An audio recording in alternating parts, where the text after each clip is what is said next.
Before you begin, remove the service cover. Wireless LAN module. Wireless WAN module.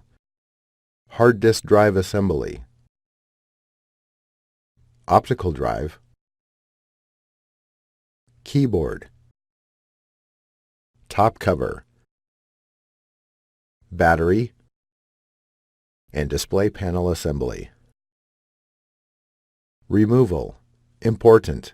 If you have the 15-inch version of the notebook, skip to step 3. Remove the 2 Mylar screw covers from the bottom corners of the display bezel.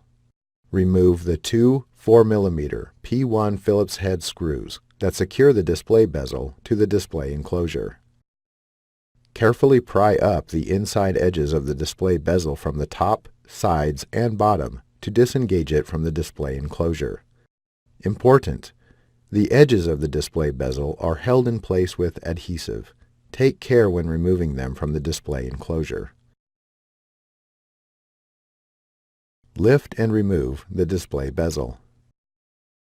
Reverse this procedure to install the display bezel. Thanks for watching. Please click subscribe for more videos and weekly updates.